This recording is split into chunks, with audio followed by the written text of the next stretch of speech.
Welcome back to Everyday Lessons in the Bible. Today I was in Proverbs 16, and I will say this is probably one of my favorite Proverbs. This one is talking about the plans that God has for you and how He directs your steps, and then the pride that we have that can hinder that. And so this one's titled Wisdom Exalts God. And so we have to learn and understand that we have to trust God in every area of our life so that He's going to try to direct your step, but we're not always listening. And so we can make a plan all we want, but we have to trust that God is going to direct our steps and that He guides us and shows us the way, the path. And so we are to commit our plans to the Lord and say, Lord, you can always say to the Lord, this is what I want. This is what I feel like is best. But we turn it over to the Lord and we say, Lord, I trust you. I trust you with my life. I trust you with the plans that you have for my life. And that if our plans mesh together, wonderful. And it talks about how God will give you the desires of your heart. But it's because He's already put those desires in your heart. And the plans come together. When we try to go our own way, that just leads to all kind of heartache and destruction and pain. But when we follow God's path, it says in here that by trusting God with everything in our life, then we will succeed because we are following God's plan for us. And so we commit our ways to the Lord. And then it talks about how, an arrogant heart is an abomination to the Lord. And so arrogant here is proud. And so that translates into a Hebrew word that means locust, which is to devour the crops. It will hinder your spiritual harvest. And when it talks about abomination, that's abhor, detest, is a disgrace. And so when we let our pride creep in and we try to do things our own way, that hinders the spiritual harvest that God's needing to take place. And God abhors that. He is an abomination to God.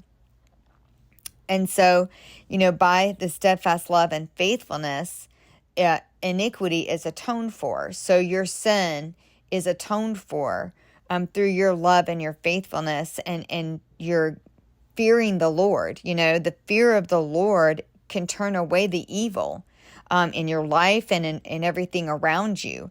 And so we are to surrender our life completely to the Lord and allow Him to move in and through our lives and direct our path. And those decisions that we make are pleasing to the Lord. And then it also talks about how, people want, but to have a little and love the Lord is far greater than to have a lot and not have the Lord. One of my favorite verses is Proverbs 16:9. And it's the heart of man plans his way, but the Lord establishes his steps. And so to me, when you love the Lord, you can make plans and God will direct your steps. So you can say, this is the route I would like to go. And then you allow the Lord to direct your steps. And He may direct them in the opposite direction. But loving the Lord and going along with whatever God wants for your life is far greater than anything that you could want for your life. So be careful what you speak to other people. And know that the Lord expects you to be fair, balanced, to weigh things fairly. And so, things that you speak to other people, you could lead them astray. And so you have to understand that God sets the standard and you follow that standard. So when you speak to other people, speak based on the weight of God, what He says, so that you're always speaking truth and speaking the love of God. Because people that don't follow God, people that He refers to as wicked, they have their own opinions and they think what they are doing and speaking is right. And you have to know that God, whenever you're speaking, God is testing and probing you to see what you're saying and to see if you're following the right way. And it's not God seeing if you're following the right way. God is probing you and testing you so that others see what you're doing. If you're truly testifying to the Spirit and to the love of God, or to the evil wickedness of the world. And then it also talks in here about how the light of a king's face. And I think about how when Moses spent time with the Lord, he would come back and his face would just radiate by being in the presence of God. And so I just wonder if your face radiates that you have been have spent time with the Lord, or because I wonder that about myself. Can people see the love of God on my life, or do I radiate God's love, or is it just darkness and gloom? And so we are to choose wisely of knowledge and understanding over money, over wealth, over being famous or anything like that. We should choose to seek God in all of his knowledge and wisdom and discernment. And it says in here, the heart of understanding yields a greater reward than anything else you could ever want. And then pride goes before destruction, and a haughty spirit before a fall. So the higher you lift yourself, the higher you try to promote yourself, the harder you're going to fall.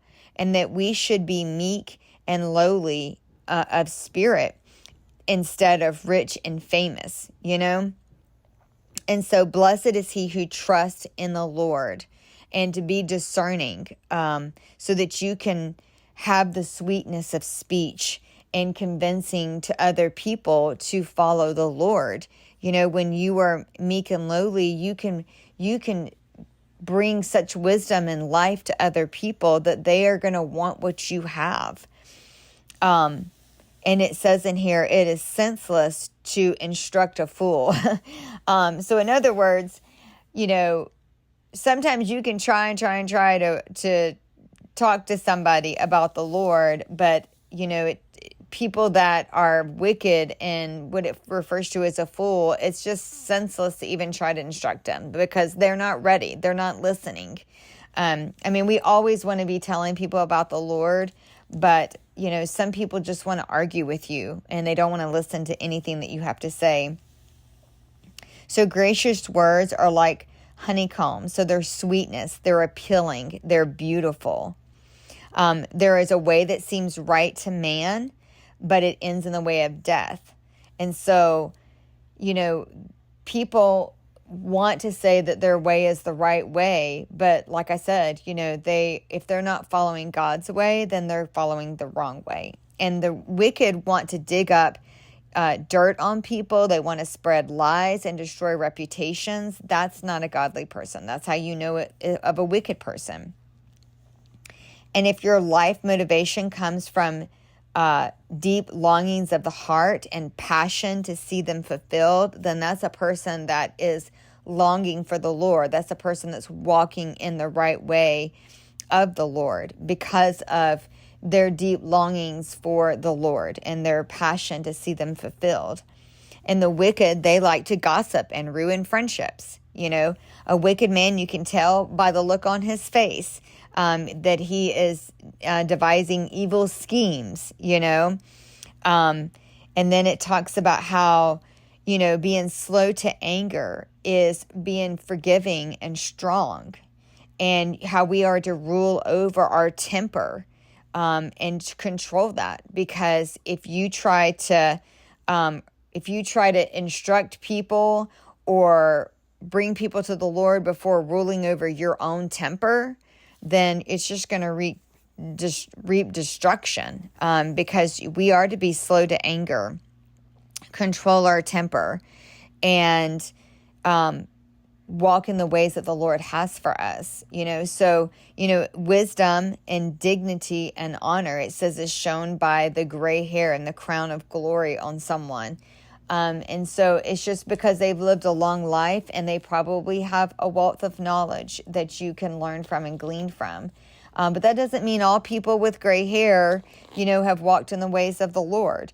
And so you are to look at people and judge by the fruit that they bear.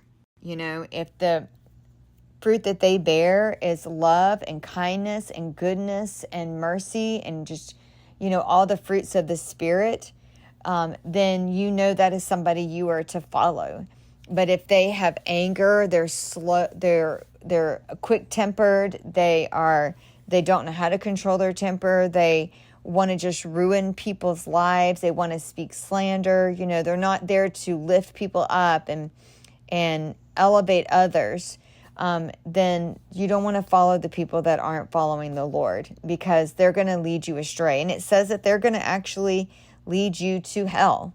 So just be careful, have wisdom, have understanding, have discernment, and just follow in the ways that the Lord would have you to go.